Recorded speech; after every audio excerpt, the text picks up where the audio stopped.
EWS DG category के admission को लेके आप लोग परेशान थे कि रजिस्ट्रेशन फॉर्म कब तक आएगा। तो रजिस्ट्रेशन फॉर्म के लिए नोटिफिकेशन आ गया है, जैसे कि आप स्क्रीन पे देख पा रहे होंगे कि 20 फरवरी 2026 का नोटिफिकेशन है, जो कि सर्कुलर रिलीज कर दिया गया है ईडब्ल्यूएस 2026-27 सेशन के लिए। तो नोटिफिकेशन में क्या क्या बताया गया है, सारी इन्फॉर्मेशन मैं आपको देने वाला हूँ। वेबसाइट ऑलरेडी चेंज कर दी गई है डायरेक्टर ऑफ एजुकेशन की, तो इससे रिलेटेड भी इन्फॉर्मेशन मैं आपको आगे देने वाला हूँ। आपको रजिस्ट्रेशन फॉर्म किस तरीके से फिल करना है, सारी इन्फॉर्मेशन आपको आगे मिलेगी। तो देखिए, जो ईडब्ल्यूएस और डीजी कैटेगरी के रजिस्ट्रेशन होते हैं, तो वो 2009 का एक्ट है आरटीई का, उसके अगेंस्ट साथ में 25% सीटें रिजर्व होती हैं प्राइवेट स्कूलों के अंदर। तो यहाँ पे प्री स्कूल, नर्सरी और प्री प्राइमरी केजी क्लास 1 के लिए एडमिशन मिल जाता है।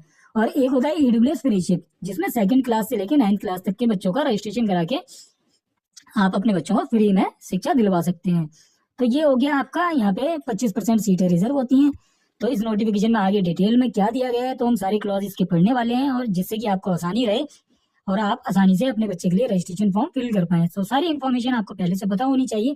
तो देखिए, आप सभी को आगे जो इन्फॉर्मेशन मिलने वाली है, जैसे कि इसके अंदर सारी कैटेगरीज के बारे में बताया गया है कि अगर आप ईडब्ल्यूएस कैटेगरी से बच्चे का फॉर्म फिल कर रहे हैं, तो देखिए, a child whose parent have total annual income of less than 5 lakh rupees. तो देखिए, जो भी बच्चे का आप रजिस्ट्रेशन फॉर्म फिल कर रहे हैं, तो उसके परिवार की जो सालाना इनकम होनी चाहिए वो 5 लाख रुपए सालाना से कम होनी चाहिए। अगर आपके परिवार की सालाना इनकम 5 लाख रुपए से कम है, तो आप यहाँ पे ईडब्ल्यूएस कैटेगरी के तहत रजिस्ट्रेशन करके अपने बच्चे के लिए आवेदन कर सकते हैं। तो देखिए, इसके लिए आपको जो डॉक्यूमेंटेशन होती है, डॉक्यूमेंट आपके क्या लगने वाले हैं, जैसे कि आप इनकम सर्टिफिकेट लगा सकते हैं। इसके लिए आप अपने बच्चे का ईडब्ल्यूएस कैटेगरी से फॉर्म फिल कर रहे हैं, तो आप इनकम सर्टिफिकेट बनवा के लगा सकते हैं।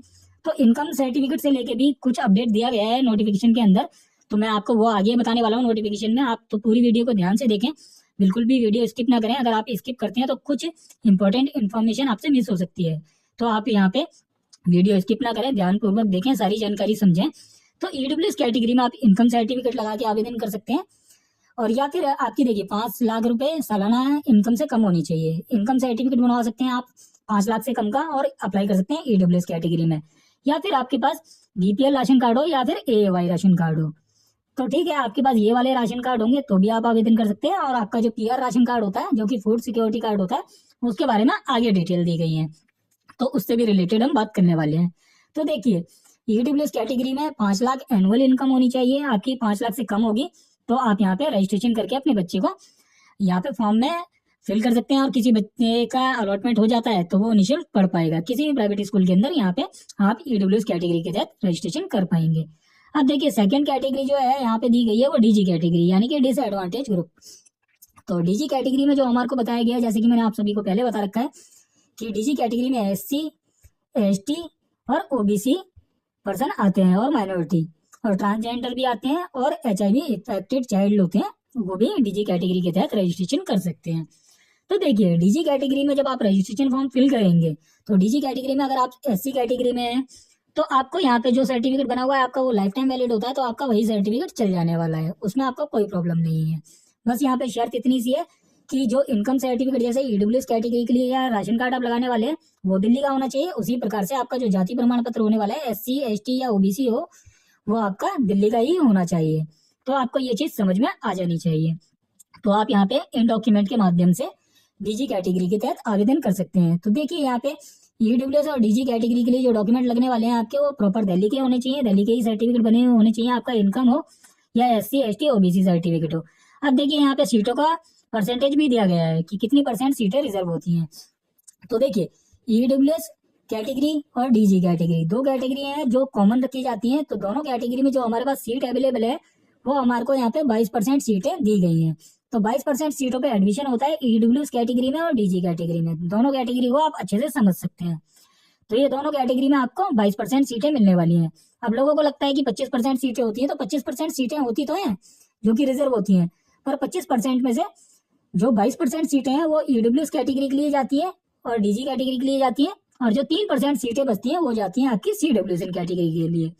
तो जैसे कि क्लॉज 3 में यहाँ पे, यानी कि पॉइंट 3 में दे रखा है कि 3% सीटें जो रिजर्व रखी जाती है वो चाइल्ड विद डिसेबिलिटी, यानी कि जो आपका सीडब्ल्यूएस कैटेगरी होती है, चाइल्ड विद स्पेशल नीड्स, तो इसके लिए यहाँ पे 3% सीटें रिजर्व होती है।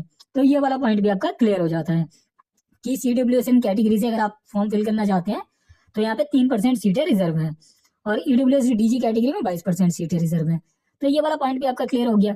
अब देखिए यहाँ पे कुछ ऐसा होता है जैसे कि माइनॉरिटी स्कूल्स होते हैं, वो भी यहाँ पे इसमें पार्टिसिपेट करते हैं। तो आप माइनॉरिटी स्कूल के अंदर भी एडमिशन करा सकते हैं ईडब्ल्यूएस डीजी और सीडब्ल्यूएस इन कैटेगरी के तहत। तो यहाँ पे आप इन्हीं स्कूलों में भी रजिस्ट्रेशन फॉर्म फिल करना चाहेंगे तो कर सकते हैं। और देखिए साथ ही साथ जैसे कि एमसीडी स्कूल होते हैं, एनडीएमसी स्कूल होते हैं, जो कि क्लास 5 तक के होते हैं, यानी कि लेवल 5 प्राइमरी लेवल होता है जो। तो यहाँ तक के आपके स्कूलों में भी आप रजिस्ट्रेशन फॉर्म फिल कर सकते हैं। इसके लिए आप सेम ही फॉर्म रहेगा जो आप ईडब्ल्यूएस डीजी कैटेगरी से फिल करना चाहें तो एमसीडी के स्कूल भी उसमें चूज कर सकते हैं, एनडीएमसी के भी स्कूल चूज कर सकते हैं। ये भी पॉइंट आपका क्लियर हो जाता है। अब आपको ये वाला पॉइंट अच्छे से समझना है क्योंकि रजिस्ट्रेशन करने के टाइम पे आपको काफी सारी प्रॉब्लम आएगी। तो उस टाइम पे देखिए रजिस्ट्रेशन जब आप करेंगे तो मैं हालांकि आपको पूरी स्टेप बाय स्टेप गाइड देने वाला हूँ कि आपको पूरा लाइव फॉर्म फिल करके दिखाऊंगा कि आप किस तरीके से ईडब्ल्यूएस या डीजी या सीडब्ल्यूएस कैटेगरी से रजिस्ट्रेशन फॉर्म फिल कर सकते हैं और किस तरीके से आपको फॉर्म फिल करना चाहिए, स्कूल सिलेक्शन किस तरीके से करने चाहिए और क्या चीजें होती हैं जिनके बेसिस पे आपका बच्चे का नाम अलॉट होता है। तो सारी चीजें आपको नेक्स्ट वीडियो में प्रॉपर देखने को मिलेंगी, जहाँ पे आप प्रूफ लाइव देख पाएंगे किस तरीके से रजिस्ट्रेशन फॉर्म फिल करना है, सारी प्रक्रिया फॉर्म स्टार्टिंग रजिस्ट्रेशन से लेके एंड प्रिंट आउट तक मैं सारी इन्फॉर्मेशन उस वीडियो में देने वाला हूँ। यहाँ पे मैं आपको बेसिक डिटेल बताने वाला हूँ जो कि नोटिफिकेशन में दी गई है, जिन बातों का आपको ध्यान रखना है। तो देखिए यहाँ पे जो हमारे को पॉइंट नंबर 6 में दे रखा है जैसे कि only single registration can be done by using one mobile. जैसे मान लीजिए आपके 2 बच्चे हैं, आप दोनों बच्चों का रजिस्ट्रेशन फॉर्म फिल करना चाहते हैं तो आप एक मोबाइल नंबर से रजिस्ट्रेशन फॉर्म नहीं फिल कर पाएंगे। 2 बच्चों के लिए आपको 2 मोबाइल नंबर का इस्तेमाल करना होगा। तो यहाँ पे आपको ये बात ध्यान रखनी है, एक मोबाइल नंबर से अगर आप रजिस्ट्रेशन करते हैं तो जैसे कि पहले क्या होता था, जो पुरानी वेबसाइट थी edudel.nic.in उस पर दिखा देता था कि डुप्लीकेट एंट्री हो रही है, तो उसी प्रकार से यहाँ पे भी डुप्लीकेट एंट्री का एरर आपको देखने के लिए मिलने वाला है।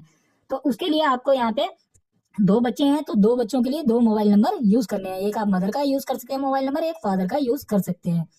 तो इस तरीके से आप यहाँ पे 2 रजिस्ट्रेशन कर पाएंगे। इसके बाद में अगला जो ऑप्शन है, देखिए जैसे कि यहाँ पे ये वाला पॉइंट बहुत इंपॉर्टेंट पॉइंट है, इस पॉइंट को आप हल्के में ना लाएं।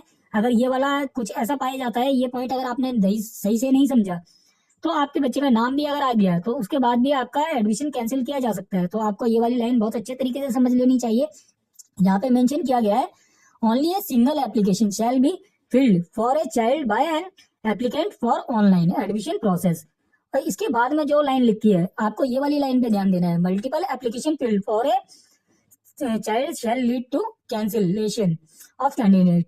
तो यहाँ पे ना अगर आप मल्टीपल रजिस्ट्रेशन करते हैं एक बच्चे के, जैसे मान लीजिए एक बच्चे के आपने एक से अधिक रजिस्ट्रेशन फॉर्म फिल कर दिए, तो अगर आपके बच्चे का नाम भी अगर आ गया तो उसके बाद में भी आपका एडमिशन कैंसिल किया जा सकता है। तो यहाँ पे जैसे कि मेंशन किया गया even after succeeding in the draw of lot of admission, यानी कि आपके बच्चे का अगर नाम भी अलॉट हो गया और एक से ज्यादा एप्लीकेशन आपके बच्चे की पाई गई तो यहाँ पे आपके बच्चे का एडमिशन कैंसिल किया जाएगा। तो आपको ये वाला पॉइंट ध्यान रखना है, इस तरीके से मल्टीपल फॉर्म नहीं फिल करने हैं, आप सिंगल ही फॉर्म फिल कीजिएगा। इसके बाद में 8 जो पॉइंट दे रखा है, तो 8 पॉइंट में भी माइनॉरिटीज से रिलेटेड इन्फॉर्मेशन है और थोड़ी सी यहाँ पे ए चाइल्ड ऑलरेडी एडमिटेड है, जैसे कि अगर आपका बच्चा ऑलरेडी पढ़ रहा है तो उससे रिलेटेड इन्फॉर्मेशन है। तो देखिए एक बच्चे का एक ही बार बेनिफिट लिया जा सकता है अगर आपका बच्चा ऑलरेडी ईडब्ल्यूएस कैटेगरी से या डीजी कैटेगरी से या सीडब्ल्यूएस कैटेगरी से किसी स्कूल में पढ़ रहा है, तो आप यहाँ पे सेकेंड टाइम फॉर्म नहीं फिल करें। तो यहाँ पे जैसे मेंशन किया गया a child can avail only one time benefit for admission eight entry level under EWS DG और सीडब्ल्यूएस कैटेगरी। तो आपको यहाँ पे एक अगर आपका बच्चा ऑलरेडी पढ़ रहा है तो आपको यहाँ पे दोबारा फॉर्म नहीं फिल करना है।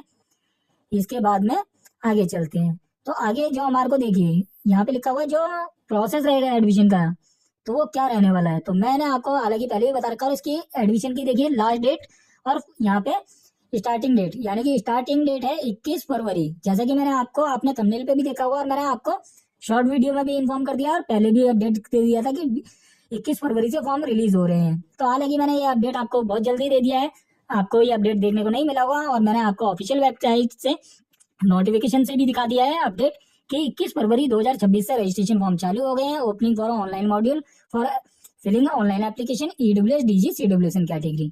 तो यहाँ पे आप रजिस्ट्रेशन कर सकते हैं। 21 तारीख से रजिस्ट्रेशन चालू है और जो लास्ट डेट है ईडब्ल्यूएस डीजी और सीडब्ल्यूएस कैटेगरी के लिए तो वो आपकी है 16 मार्च। तो आपको काफी लंबा समय मिला है इस बार। तो यहाँ पे हमारे को 7 दिन अभी फरवरी में मिल जा रहे हैं और 16 दिन हमारे को मार्च में मिल जा रहे हैं। तो हमारे को यहाँ पे लगभग हमारे को 16 और 7 यहाँ पे हमारे को 23 दिन का समय मिल रहा है। 23 दिन में आराम से रजिस्ट्रेशन कर सकते हैं। रजिस्ट्रेशन करने के लिए आप जल्दबाजी ना करें, क्योंकि क्या है, देखिए वेबसाइट अभी अपग्रेड की गई है, तो वेबसाइट में अपग्रेड करने के टाइम पे कुछ प्रॉब्लम देखने के लिए मिलती हैं। प्रॉब्लम कैसी होती है, जैसे मान लीजिए आप जब रजिस्ट्रेशन फॉर्म फिल कर रहे हैं, रजिस्ट्रेशन फॉर्म फिल करने के बाद जब आप स्कूल सिलेक्शन करेंगे, कुछ एरर स्टार्टिंग में भी आपको देखने को मिल सकते हैं, कुछ एरर आपको सेकंड टाइम में तो देखने को मिलने ही वाले हैं। जैसे कि आप जब स्कूल सिलेक्ट करते हैं तो काफी सारे स्कूलों के नाम आ रहे होते हैं, और जैसे आपको चाहिए किसी स्कूल में स्पेसिफिक में एडमिशन कराना है, आपको वो स्कूल देखने के लिए नहीं मिल रहा है, तो ये वेबसाइट का एक ग्लिच हो सकता है। तो आपको एकदम से जल्दबाजी नहीं करनी है। फॉर्म के लिए हमारे को काफी लंबा टाइम मिला है, तो हम आराम से फॉर्म फिल करेंगे।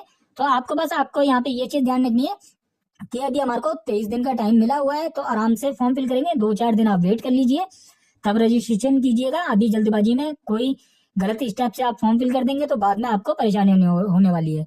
उससे बचने के लिए अच्छा उपाय यही है, 2-3 दिन वेट करते हैं। जैसे भी प्रॉपर वेबसाइट चलने लगेगी मैं आपको इन्फॉर्मेशन दे दूंगा, तो आप उसके बाद में अप्लाई कीजिएगा। हालांकि मैं आपको रजिस्ट्रेशन प्रोसेस किस तरीके से अप्लाई करना है सारी चीजें आज ही सिखा देने वाला हूँ, कि आप किस तरीके से अप्लाई करेंगे, किस तरीके से आपको स्कूल सिलेक्शन करना है, एड्रेस फिलिंग किस तरीके से, क्योंकि जो एड्रेस वाला कॉलम रहता है उसी के बेसिस से आपके मोस्टली चांस बनने वाले हैं। और कुछ चेंजेस हैं जो फॉर्म के अंदर, तो वो सारे अपडेट्स मैं आपको नेक्स्ट लाइव फिलिंग के अंदर सिखाऊंगा कि किस तरीके से आपको फिल करना है। अब देखिए, जो हमारा 10वां पॉइंट है कि एनी पर्सन रेसिडेंसिंग इन दिल्ली।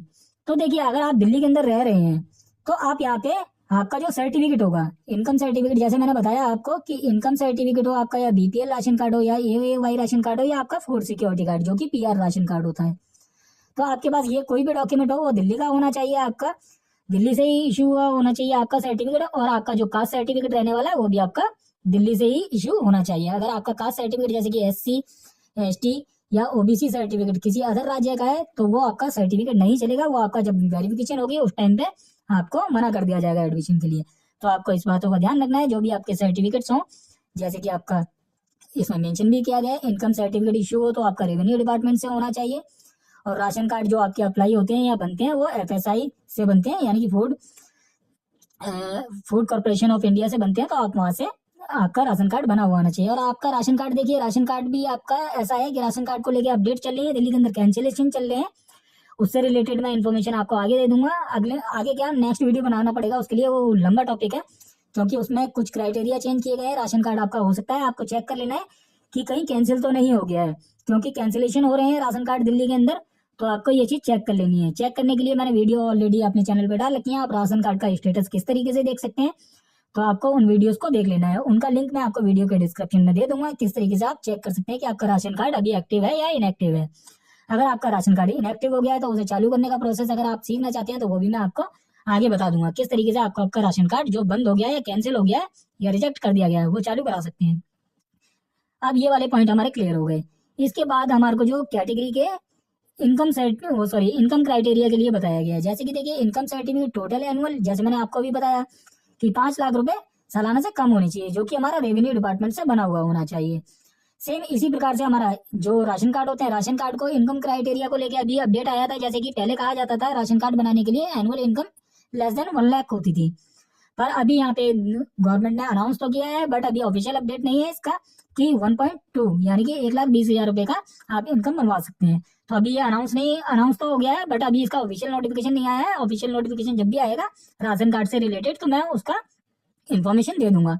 पर अभी फिलहाल के लिए इन्फॉर्मेशन ये है राशन कार्ड से जुड़ी हुई कि जो कैंसिलेशन हो रहे हैं, किन के कैंसिल हो रहे हैं और किस तरीके से आपके राशन कार्ड किन किन लोगों के बचने वाले हैं, वो सारा सर्कुलर आ रखा है। वो मैंने डाउनलोड तो कर रखा है, बट वो उसके लिए थोड़ा लंबा टॉपिक है, वो काफी लंबा एक्सप्लेनेशन हो जाएगी, तो उसके लिए हम बाद में बात करेंगे। फिलहाल हम EWS-DG कैटेगरी से रिलेटेड जो भी हमारे मेजर पॉइंट है वो ध्यान में रखेंगे। तो देखिए, शेड्यूल कास्ट के लिए जो दे रखा है हमारा, यहाँ पे आपको ये ध्यान रखना है, जो schedule caste SC category, schedule tribe ST category, other backward class आपकी जो है वो OBC कैटेगरी है। तो आपको OBC कैटेगरी में एक बात का ध्यान रखना है कि अगर आपका जो OBC सर्टिफिकेट बना हुआ है, अब देखिए जैसे कि 2026 चल रहा है, रजिस्ट्रेशन फॉर्म अभी हम फिल करेंगे और मार्च तक हमारा सेशन जाने वाला है, यानी कि हमारे को जो टाइम मिला है 16 मार्च तक का, 16 मार्च तक हम रजिस्ट्रेशन फॉर्म फिल करेंगे, तो हम इसी OBC सर्टिफिकेट से फॉर्म फिल कर देंगे। बट जब हमारी वेरिफिकेशन के लिए हमारे को जब रिजल्ट आएगा, यानी कि अभी रिजल्ट की डेट अनाउंस नहीं है, यानी कि ड्रॉ जो होने वाला है हमारा, वो ड्रॉ की डेट अभी अनाउंस नहीं है कि हमारा ड्रॉ कब होगा। तो ड्रॉ के लिए डायरेक्टर ऑफ एजुकेशन की वेबसाइट से अलग सर्कुलर दिया जाएगा कि ड्रॉ किस दिन होने वाला है। उससे रिलेटेड इन्फॉर्मेशन भी मेरे को आपको बता दूंगा। जैसी नोटिफिकेशन या सर्कुलर आता है तो आपको अपडेट देखने के लिए हमारे चैनल पर जरूर मिलेगी। फिलहाल अभी ड्रॉ से रिलेटेड इन्फॉर्मेशन नहीं आई है, पर आपको यहाँ पे ओबीसी सर्टिफिकेट से रिलेटेड समझ लेना चाहिए। देखिए, आपके बच्चे का नाम आ गया, आपने पुराने ओबीसी सर्टिफिकेट से फॉर्म फिल कर दिया। अब आपको जब वेरिफिकेशन ऑफिस जाएंगे, यानी कि जोनल ऑफिस जब आप जाएंगे, तो आपसे वहां पे मांगा जाएगा नॉन क्रीमी लेयर सर्टिफिकेट, यानी कि आपका एनसीएल सर्टिफिकेट, जैसे कि इसमें मेंशन है नॉन क्रीमी लेयर। तो आपको नॉन क्रीमी लेयर सर्टिफिकेट बनाना होगा, क्योंकि नॉन क्रीमी लेयर सर्टिफिकेट आपका फाइनेंशियल ईयर के लिए काम करता है। फाइनेंशियल ईयर आपका जो रहता है वो आपका चालू होता है 1 अप्रैल से लेके, यानी कि हमारा जो अगला फाइनेंशियल ईयर होगा वो 1 अप्रैल से चालू होगा 2026 से। उसके बाद ये जो खत्म होगा ये होगा 31 मार्च में और 2027 में। तो हमारे को इस सेशन का एक्टिव एनसीएल चाहिए होगा वेरिफिकेशन के टाइम पे। तो ये फिलहाल के लिए अभी तो नहीं बन पाएगा, जब आपका रजिस्ट्रेशन फॉर्म कंप्लीट हो जाए, नया फाइनेंशियल ईयर लग जाएगा, उस टाइम पे आपको एनसीएल की जरूरत पड़ने वाली है। तो एनसीएल अगर आप आवेदन करवाना चाहते हो, या इनकम सर्टिफिकेट या बर्थ सर्टिफिकेट, पेंशन आदि के लिए अप्लाई करवाना चाहते हो, जैसे विकलांग पेंशन हो, विधवा महिला पेंशन हो, बुजुर्ग पेंशन अभी फिलहाल दिल्ली के अंदर बंद है, तो और दिल्ली बेनिफिट स्कीम होती है, दिल्ली बेनिफिट स्कीम के तहत जैसे कि दिल्ली गवर्नमेंट के द्वारा एक बार 20,000 रुपये मिल जाता है। तो इन सभी स्कीम के लिए अगर आप अप्लाई करवाना चाहते हो, SC ST OBC certificate, income domicile certificate, birth certificate, death certificate, ये सारे डॉक्यूमेंट जैसे passport, voter ID card, driving licence, vehicle transfer licence, अगर इस तरीके के दस्तावेज आप आवेदन करवाना चाहते हैं तो आप हमारे से थ्रू आवेदन करवा सकते हैं। 15 साल का एक्सपीरियंस है हमें। 15 साल का एक्सपीरियंस का बेनिफिट आपको एक ये मिलने वाला है कि अगर आप हमारे थ्रू अप्लाई करवाते हैं तो आपके जो एप्लीकेशन पे ऑब्जेक्शन लगते हैं या फिर रिजेक्ट होती है आपकी एप्लीकेशन, उसके चांसेस ना के बराबर हो जाते हैं। किसी एक्सपीरियंस पर्सन से फॉर्म फिल करवाने का आपको एक बेनिफिट ये होता है, क्योंकि क्या है, आप कहीं से भी फिल करवाते हैं, जिसे जानकारी नहीं है, अगर आप वहां से फिल करवाते हैं, बाद में आपके सर्टिफिकेट अगर कैंसिल होते हैं तो फिर आपको प्रॉब्लम ज्यादा होती है। जैसे मान लीजिए अगर आपने इनकम सर्टिफिकेट बनवाया और आपने उसी इनकम सर्टिफिकेट की पर्ची से फॉर्म फिल कर दिया और आपके बच्चे का स्कूल में नाम आ गया और उसके बाद वो सर्टिफिकेट कैंसिल हो गया, तो आपको यहाँ पे बहुत प्रॉब्लम होने वाली है, क्योंकि जोनल ऑफिस यहाँ पे वेरिफिकेशन क्लियर नहीं करेगा, आपको मिलेगा डिफिशियंसी मेमो। हालांकि डिफिशियंसी किस तरीके से शॉर्ट कर सकते हैं, डिफिशियंसी अपने एडमिशन से किस तरीके से हटाई जाती है, उनसे रिलेटेड वीडियो सिर्फ आपको यूट्यूब पे हमारे चैनल पे देखने को मिलने वाली है और किसी अदर चैनल पे देखने को नहीं मिलने वाली है आपको। डिफिशियंसी से रिलेटेड लास्ट ईयर मैंने 2025-26 में काफी लोगों की हेल्प की थी कि किस तरीके से आप लोग डिफिशियंसी मेमो उससे सेफ हो सकते हैं, तो उस वीडियो को आप देख सकते हैं। अब आगे चलते हैं। देखिए, CWSN कैटेगरी के बारे में मैंने आपको बता दिया, CWSN कैटेगरी से लोग कम फिल करते हैं। बाकी अब एज क्राइटेरिया देख लेते हैं। तो एज क्राइटेरिया जो हमारे को दिया गया है, देखिए हमारा जो प्री स्कूल यानी कि नर्सरी के लिए हमारे यहाँ पे जो बच्चे की एज होनी चाहिए वो 3 साल से लेके 5 साल तक के बच्चे का आप नर्सरी क्लास में रजिस्ट्रेशन फॉर्म फिल कर सकते हैं। तो नर्सरी क्लास में आप यहाँ पे फिल कर पाएंगे, और जो आपके बच्चे की कंप्लीट एज होगी वो 1 अप्रैल 2021 से, मतलब यहाँ का बर्थ होना चाहिए जो 1 अप्रैल 2021 से लेके 31 मार्च 2023 इसके बीच का बर्थ होगा, तो यहाँ पे एडमिशन फॉर्म फिल कर पाएंगे आप नर्सरी के लिए। सेम इसी प्रकार से आप यहाँ पे देख सकते हैं जो प्री प्राइमरी है यानी कि केजी क्लास है, किंडरगार्टन, तो इसके लिए जो हमारा एज क्राइटेरिया है वो है 4 से 6 साल का। अगर आपके बच्चे की उम्र 4 साल है, 5 साल है या 6 साल है, तो आप यहाँ पे केजी यानी कि किंडरगार्टन के लिए भी आवेदन कर सकते हैं। और जो बॉर्न होगा यानी कि बच्चे का जन्म होगा वो सेम है 1 अप्रैल 2020 से 31 मार्च 2022 तक की। अगर इस ड्यूरेशन के बीच में बच्चे का बर्थ है तो आप यहाँ पे एडमिशन फॉर्म फिल कर सकते हैं। इसी प्रकार से आप यहाँ पे फर्स्ट क्लास के लिए रजिस्ट्रेशन कर सकते हैं। तो फर्स्ट क्लास के लिए काफी लोग रजिस्ट्रेशन करते हैं, पर फर्स्ट क्लास में क्या होता है कि आपको नर्सरी और केजी और फर्स्ट क्लास में अंतर समझना चाहिए। नर्सरी क्लास में सीट ज्यादा होती है क्योंकि फ्रेश एडमिशन होता है, फ्रेश क्लास बनती है, तो यहाँ पे सीटें ज्यादा होती हैं। इसके बाद जैसे जैसे क्लास बढ़ती जाती है, जैसे केजी में सीट कम हो जाती है, इसके बाद फर्स्ट में आते हैं तो फर्स्ट में और कम हो जाती हैं सीटें, तो इस तरीके से होता है। तो आपको ये चीज भी ध्यान रखनी है, अगर आपके बच्चे की एज जिस क्लास के लिए बैठ रही है आप उसी क्लास के लिए फिल करें। और देखिए, जो फर्स्ट क्लास है तो फर्स्ट क्लास में आपका जो एज क्राइटेरिया रखा है वो 5 से 7 साल का एज क्राइटेरिया रखा है, और जो एज बच्चे का जन्म है वो 1 अप्रैल 2019 से लेके 31 मार्च 2021 के बीच का होना चाहिए, तभी आप यहाँ पे फर्स्ट क्लास के लिए आवेदन कर पाएंगे। तो ये सारी चीजें आपको समझ में आ गई होंगी। इससे रिलेटेड थोड़ी सी और इन्फॉर्मेशन दी गई है जो कि CWSN कैटेगरी के एज क्राइटेरिया को लेके दी गई है, आप यहाँ पे स्क्रीन पे देख सकते हैं और समझ सकते हैं। तो यहाँ पे नर्सरी के लिए 3 से 7 साल, CWSN कैटेगरी के लिए, केजी के लिए 4 से 8 साल और फर्स्ट क्लास के लिए 5 से 9 साल CWSN कैटेगरी के लिए है। इसके आगे चलते हैं। आप देखिए आपके जो डॉक्यूमेंट्स लगने वाले हैं, तो डॉक्यूमेंट को लेके मैंने आपको पहले ही वीडियो दे रखी है काफी सारी कि आप किस तरीके से डॉक्यूमेंट दे सकते हैं। तो देखिए proof of date of birth, यानी कि बच्चे का डेट ऑफ बर्थ प्रूफ क्या चलने वाला है। तो देखिए बर्थ सर्टिफिकेट आपका चल जाने वाला है। जो बच्चे का बर्थ सर्टिफिकेट होता है वो आप यहाँ पे लगा के यूज कर सकते हैं। बर्थ सर्टिफिकेट आपका यहाँ पे चिंतित नहीं होना है। आपका बर्थ सर्टिफिकेट अगर किसी दूसरे राज्य का भी होगा तो वो चल जाएगा, उसको लेके आपको परेशान नहीं होना है कि बर्थ सर्टिफिकेट दिल्ली का नहीं है। अगर आपका जैसे मान लीजिए हरियाणा से हैं आप, या आप किसी और राज्य से हैं, आपके बच्चे का बर्थ किसी और दूसरे राज्य में हुआ था पर आप दिल्ली में रह रहे हैं, तो बर्थ सर्टिफिकेट वही वाला चल जाने वाला है। बस बाकी आपका जो अगर जिस कैटेगरी से आप फॉर्म फिल कर रहे हैं, जैसे कि ईडब्ल्यूएस से या डीजी से, तो जो इन ईडब्ल्यूएस का सर्टिफिकेट होगा यानी कि इनकम सर्टिफिकेट होगा या राशन कार्ड होगा वो दिल्ली का होना चाहिए।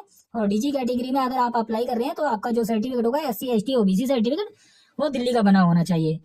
तो यहाँ पे एज प्रूफ में देखिए आप अपने बच्चे का बर्थ सर्टिफिकेट दे सकते हैं। अगर आपके पास बर्थ सर्टिफिकेट नहीं है तो उसके बाद जैसे कि मैं आपको पहले भी बता रखा है कि अगर आपके पास बर्थ सर्टिफिकेट नहीं है तो आप हॉस्पिटल का रिकॉर्ड दे सकते हैं। तो हॉस्पिटल का रिकॉर्ड आपके पास अवेलेबल होगा। अगर आपके पास हॉस्पिटल रिकॉर्ड नहीं है तो आप हॉस्पिटल रिकॉर्ड छोड़ के आपके पास जैसे कि आंगनवाड़ी होती है तो आंगनवाड़ी का अगर रिकॉर्ड अवेलेबल होगा, क्योंकि बच्चे के जब टीके वगैरह लगे होंगे तो आपको यहाँ पे आंगनवाड़ी का रिकॉर्ड मिला होगा, तो आप आंगनवाड़ी का रिकॉर्ड इस्तेमाल कर सकते हैं। तो ये आंगनवाड़ी का रिकॉर्ड भी आप बर्थ सर्टिफिकेट की जगह पे इस्तेमाल कर सकते हैं। ये बच्चे के एज प्रूफ में कंसिडर हो जाता है। या फिर होती है डिक्लेरेशन, जिसे अंडरटेकिंग भी कह सकते हैं आप। एक पेरेंट्स अपने द्वारा अंडरटेकिंग बनवाते हैं जिसमें मेंशन होता है कि बच्चे की करेक्ट डेट ऑफ बर्थ ये है, तो इस तरीके से आप अंडरटेकिंग दे सकते हैं। ये बच्चे के एज प्रूफ में चल जाएगी। तो एज प्रूफ के लिए डॉक्यूमेंट आपको समझ में आ गए होंगे। ये 4 डॉक्यूमेंट्स हैं जो कि यहाँ पे मेंशन किए गए हैं, बर्थ सर्टिफिकेट, हॉस्पिटल रिकॉर्ड या आंगनवाड़ी का रिकॉर्ड या फिर डिक्लेरेशन फॉर्मेट। तो ये 4 चीजें दे सकते हैं। आप देखिए प्रूफ ऑफ आपका इनकम सर्टिफिकेट जो कि आप ईडब्ल्यूएस कैटेगरी में देने वाले हैं। तो देखिए आप यहाँ पे इनकम सर्टिफिकेट बनवा के दे सकते हैं जो कि आपका रेवेन्यू डिपार्टमेंट से बना हो। और रेवेन्यू डिपार्टमेंट में बना होने के साथ साथ यहाँ पे या तो ये एसडीएम रैंक से बना हो यानी कि सब डिविजनल मजिस्ट्रेट ने बनाया हो या फिर आपका तहसीलदार ने बनाया हो। ये बात का आपको ध्यान रखना है। आपका इनकम सर्टिफिकेट इन दोनों रैंक में से किसी से बना होना चाहिए। हालांकि नोटिफिकेशन में मेंशन नहीं है पर आपको ये बात का ध्यान रखना है। तो एसडीएम रैंक का आपका इनकम सर्टिफिकेट हो या तहसीलदार रैंक का हो। इसके बाद में आप देखिए मैंने आपको बता रखा है कि जैसे इसमें देखिए एक पॉइंट ये बहुत इंपॉर्टेंट मेंशन किया गया है कि आपका जो इनकम सर्टिफिकेट होगा ये वैलिड इनकम सर्टिफिकेट तो आपका लास्ट डेट से पहले का होना चाहिए। यानी कि आपका अप्लाई डेट चल जाएगी बट अप्लाई डेट के साथ आपका सर्टिफिकेट वही होना चाहिए। तो ये चीज आपको ध्यान रखनी है। इसके साथ ही साथ देखिए जैसे कि मेंशन किया गया है कि लास्ट डेट रजिस्ट्रेशन 16 तारीख को है, तो इसके बाद का जो 16 मार्च के बाद का होगा वो कंसिडर हो जाएगा। पर यहाँ पे सेम सर्टिफिकेट होना चाहिए आपका, जो आप पर्ची होगी इनकम सर्टिफिकेट की वही नंबर वाला सर्टिफिकेट होना चाहिए आपका, तो वो कंसिडर किया जाएगा। और अगर एनी जैसे कि मान लीजिए काफी लोग क्या करते हैं पर्ची से फॉर्म फिल कर देते हैं और वो सर्टिफिकेट कैंसिल हो जाता है उनका, उसके बाद में वो दूसरा इनकम सर्टिफिकेट बना के देते हैं, तो वो यहाँ पे क्लियर मेंशन किया गया है कि एक्सेप्ट नहीं किया जाएगा। तो आपको ये बात का बहुत ध्यान रखना है। तो इसलिए मैं कह रहा हूँ कि अगर आप लोग इनकम सर्टिफिकेट के लिए आवेदन करवाना चाहिए एससी एसटी ओबीसी सर्टिफिकेट के लिए, तो आपको किसी एक्सपीरियंस पर्सन से ही फिल करवाना चाहिए। हमारे को 15 ईयर का एक्सपीरियंस है फॉर्म फिलिंग का, डॉक्यूमेंटेशन का, तो आप हमारे थ्रू आवेदन करवा सकते हैं जिससे कि आपके एप्लीकेशन के चांसेस कम हो कि आप मतलब ना के बराबर ही होंगे कि रिजेक्ट नहीं होगी आपकी एप्लीकेशन। तो ये चीज आपको ध्यान रखनी है। इसके बाद देखिए बीपीएल राशन कार्ड और एएवाई राशन कार्ड और पीआर राशन कार्ड के बारे में भी यहाँ पे डिटेल दी गई है। तो ये भी आपके जो हो वो दिल्ली के ही बने होने चाहिए, जैसे कि इसके अंदर मेंशन भी किया गया है issue from GNCT of Delhi, तो यहाँ पे आपके दिल्ली का ही बना होना चाहिए। और देखिए इसमें ये मेंशन भी किया गया है कि valid income certificate, BPL ration card, AAY ration card, तो यहाँ पे ये चीजें आपकी वेरीफाई की जाएंगी। तो ये चीज आपको ध्यान रखनी है। जब इस टाइम पे आपके बच्चे का नाम अलॉट हो जाएगा उस टाइम पे आप वेरिफिकेशन के लिए जोनल ऑफिस जाएंगे जब, तो वहाँ पे वेरीफाई किए जाएंगे आपके डॉक्यूमेंट। तो आपको ये सारी चीजें पहले से चेक करके रखनी है। और अगर आप इनकम सर्टिफिकेट आवेदन कर रहे हैं या आपने पहले से बनवा के रखा हुआ तो बहुत अच्छी बात है। और अगर आप आवेदन कर रहे हैं तो अच्छे तरीके से फॉर्म फिल कीजिए। एसडीएम ऑफिस में 10 बार कंफर्म कीजिए कि आपका इनकम सर्टिफिकेट एकदम ओके फिलिंग है या नहीं है, ताकि ऐसा ना हो कि आपने रजिस्ट्रेशन फॉर्म फिल कर दिया उसी पर्ची से और बाद में कोई प्रॉब्लम हो। तो इन बातों का आपको ध्यान रखना है। इसके बाद रेसिडेंस के लिए जो आपके डॉक्यूमेंट चलते हैं, तो रेसिडेंस के लिए भी मैंने डॉक्यूमेंट आपको पहले बता रखे हैं, हालांकि फिर मैं बता देता हूँ जो कि इसमें बताए गए हैं पैरा 3 में।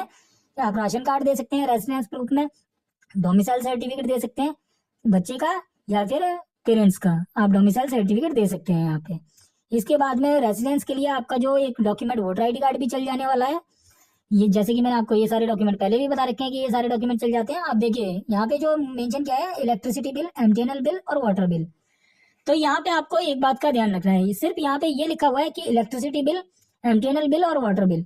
पर अब जब आप जोनल ऑफिस में जाते हैं तो वहाँ पे प्रॉब्लम करते हैं। जैसे मान लीजिए मैं अपने बच्चे के लिए फॉर्म फिल कर रहा हूँ, बट मेरा जो बिजली का कनेक्शन आता है वो मेरी मदर के नाम से आता है, तो वहाँ पे ये कहते हैं कि कनेक्शन आपके नाम से नहीं है, फिर आपसे एफिडेविट मांगा जाता है। तो आप इन चीजों से बचें, आप इलेक्ट्रिसिटी बिल, एमटीएनएल बिल और वाटर बिल से बचें। इससे बढ़िया यही रहने वाला है कि आपके पास देखिए अवेलेबल तो है ही, जब आपके पास वोटर आईडी कार्ड है तो आप वोटर आईडी कार्ड लगा दीजिए, सबसे बेस्ट ऑप्शन है। और उसके बाद देखिए आप पासपोर्ट भी यूज कर सकते हैं, पासपोर्ट है तो वोटर आईडी कार्ड मोस्टली लोगों पे मिल ही जाता है, तो आप वोटर आईडी कार्ड का इस्तेमाल करें। तो वोटर आईडी कार्ड यूज करके आप यहाँ पे आपका एड्रेस प्रूफ में चल जाने वाला है, तो आप वोटर आईडी कार्ड इस्तेमाल करें। अगर आपके नाम से बिजली का बिल आता है या पानी का बिल आता है या एमटीएनएल का जो टेलीफोन बिल होता है अगर वो आता है तो आप उसका यूज कर सकते हैं। और राशन कार्ड का देखिए आपको इस्तेमाल क्या करना है, अगर आप राशन कार्ड के थ्रू आवेदन करते हैं तो राशन कार्ड के थ्रू अगर आप आवेदन करते हैं तो आपको एक बात का ध्यान रखना है कि राशन कार्ड में बच्चे का नाम भी होना चाहिए, यानी कि चाइल्ड नेम होना चाहिए, बच्चे की मदर का भी नाम होना चाहिए और बच्चे का फादर का भी नाम होना चाहिए, तभी आप राशन कार्ड के थ्रू आवेदन करें, वरना आप इनकम सर्टिफिकेट बना के ईडब्ल्यूएस कैटेगरी से आवेदन करें। अगर तीनों में से नाम नहीं है, तीनों में से किसी का, तो आप पे आवेदन ना करें राशन कार्ड से, क्योंकि बाद में आपको डिफिशियंसी मेमो मिलेगा, बहुत प्रॉब्लम होने वाली है और राशन कार्ड में नाम जल्दी अपडेट नहीं होता है, तो ये दिक्कत वाली चीज हो जाएगी। इससे बचने के लिए आप इनकम सर्टिफिकेट बनवा के इनकम सर्टिफिकेट के थ्रू ईडब्ल्यूएस कैटेगरी से रजिस्ट्रेशन फॉर्म फिल कर सकते हैं, तो ये काफी अच्छी चीज होने वाली है। इसके बाद देखिए चाइल्ड का जो फोटोग्राफ है, यहाँ पे मांगा गया है कि बच्चे का एक ब्लैक एंड व्हाइट फोटो, जैसे इसमें लिखा है ए recent black and white photo that is not older than 6 month, यानी कि बच्चे का एक ब्लैक एंड व्हाइट फोटो चाहिए होगा और ये 6 महीने से पुराना नहीं होना चाहिए। और देखिए ब्लैक एंड व्हाइट फोटो को लेके एक बात याद आ गई मुझे, जैसे कि मैंने कभी जब एग्जाम दिए थे 9th क्लास में रजिस्ट्रेशन होता है तो ब्लैक एंड व्हाइट फोटो खिंचवाई जाती है उस टाइम पे। तो आप लोग अगर ब्लैक एंड व्हाइट फोटो खिंचवाने जाएंगे बच्चे की, तो बच्चे के मतलब सरसों का तेल मत लगाना, वरना बच्चे के जब फोटो क्लिक कराएंगे तो बच्चे के व्हाइट बाल आएंगे। जो ब्लैक एंड व्हाइट फोटो होती है उसमें व्हाइट बाल शो करते हैं, तो आप नॉर्मल फोटो खिंचवाइए, black and white passport size बहुत बढ़िया रहने वाला है। और इसका साइज जो रहेगा 20 KB रहने वाला है, 20 KB से 50 KB का साइज रहने वाला है। और जो पिक्सल साइज रहेगा वो विड्थ होने वाली है 350 और हाइट होने वाली है 450। तो देखिए फोटोशॉप भी मेरे को अच्छे से आता है, अगर आप आवेदन करवाना चाहें तो इसके लिए भी फोटो साइजिंग पूरा फॉर्म ही फिलिंग करवा सकते हैं आप हमारे से ईडब्ल्यूएस कैटेगरी का, तो इसके लिए भी आप हमारे से कांटेक्ट कर सकते हैं। अब देखते हैं आगे जो नोटिफिकेशन में डिटेल दी गई है। तो देखिए यहाँ पे डोनेशन किसी प्रकार का नहीं मांगा जाएगा, जैसा कि यहाँ पे मेंशन भी किया गया है कि किसी प्रकार की आपसे डोनेशन या फीस नहीं मांगी जाएगी। और जब बच्चे का नाम अलॉट हो जाता है, कोई स्कूल में बच्चे का नाम आ गया, उसके बाद यहाँ पे देखिए स्कूल से आपको जो मिलेगा वो बुक्स फ्री मिलने वाली है। अगर बुक्स से स्कूल फ्री नहीं दे रहा, बहुत सारे स्कूल हरामखोरी करते हैं, नहीं देते हैं बुक्स, ड्रेस नहीं देते हैं, राइटिंग मटेरियल नहीं देते हैं, तो आप जोनल ऑफिस में कंप्लेंट लगाएं स्कूलों की। कंप्लेंट लगाने से बेनिफिट ये होने वाला है कि आपको ये सारी चीजें स्कूल फ्री में देगा, क्योंकि क्या है स्कूलों को जब गवर्नमेंट ने जमीन करोड़ों रुपए की जमीन स्कूलों को फ्री में दे रखी है, उसके बाद भी लोगों को परेशान करने के लिए ये किताब कॉपी के नाम पे पैसा मांगते हैं। तो यहाँ पे आपको डरना नहीं है, बिल्कुल आप कंप्लेंट निश्चिंत होकर लगाएं। कंप्लेंट अगर लगानी हो, फॉर्मेट चाहिए हो, मेरे को आप कमेंट करें, मैं आपको पूरा फॉर्मेट देने वाला हूँ, किस तरीके से आपको कंप्लेंट लिखनी है, किस तरीके से लगानी है। और जोनल ऑफिस में भी जल्दी से अगर नहीं सुनवाई हो रही है तो आप जोनल ऑफिस में सीधा डायरेक्टर से मिलें, जो जोनल ऑफिस के डायरेक्टर होंगे उनसे मिले, उन्हें अपनी समस्या बताएं, वो आपका सॉल्यूशन करेंगे, वो इसी के लिए बैठे हुए हैं। तो मैंने लास्ट टाइम अपने 2 फ्रेंड्स की सेम सारी चीजें फ्री करवाई थी, बुक्स मिली थी उन्हें फ्री, ड्रेस मिली थी, राइटिंग मटेरियल मिला था, तो ये हमने कंप्लेंट करके ही दिलवाया था। तो कंप्लेंट करनी चाहिए, आपका ये राइट है, आप इस तरीके से कर सकते हैं, स्कूल अपनी मनमानी नहीं कर सकता है। और स्कूल अगर आपसे फीस मांगता है तो उस पर 10 टाइम जुर्माना लगेगा, तो ये भी बात आपको ध्यान रखनी है। तो आपको तो हर चीज में ही बेनिफिट है, बस इस बातों का ध्यान रखना है, आपको रूल्स पता होने चाहिए, तो फिर डरने की जरूरत नहीं है किसी से। इसके बाद देखिए जो अलॉटमेंट का क्राइटेरिया होता है कि बच्चे का नाम किस तरीके से आने वाला है, तो ये 17 पॉइंट है, इस पॉइंट को आप बहुत ध्यान से देखें। Residence share address main criteria for allotment seat, देखिए यहाँ पे क्लियर लिखा हुआ है कि जो आपका एड्रेस है, स्थायी पता है, वो मुख्य है, यहाँ पे वो है पॉइंट है कि जिसके बेसिस पे आपका अलॉटमेंट होने वाला है, यानी कि आपके बच्चे का नाम स्कूल में आएगा। तो ये चीज आपको ध्यान रखनी है। इसके लिए मैं इजी वे में आपको समझा देता हूँ कि देखिए जब आप रेसिडेंस वाला कॉलम फिल करेंगे तो वहां पे आपको लोकेलिटी का कॉलम देखने के लिए मिलेगा, वहां पे आप जो आपके डॉक्यूमेंट लगा रहे हैं रेसिडेंस के लिए, जैसे मान लीजिए आपने डोमिसाइल सर्टिफिकेट बनवा रखा है, आप डोमिसाइल सर्टिफिकेट यूज कर रहे हैं रेसिडेंस डॉक्यूमेंट के लिए, या वोटर आईडी कार्ड यूज कर रहे हैं, तो जो प्रॉपर एड्रेस मेंशन होगा वो प्रॉपर एड्रेस यहाँ पे फिल करना है। उसके बाद होती है आपकी सब लोकेलिटी। तो सब लोकेलिटी आपकी, जैसे कि मान लीजिए हमारी विधानसभा लगती है पटपड़गंज, पटपड़गंज में हमारा एरिया लगता है वैष्णो नगर, अब हमारा ब्लॉक क्या लगेगा। तो इस तरीके से हमारे को सारी चीजें प्रॉपर फिल करनी होंगी।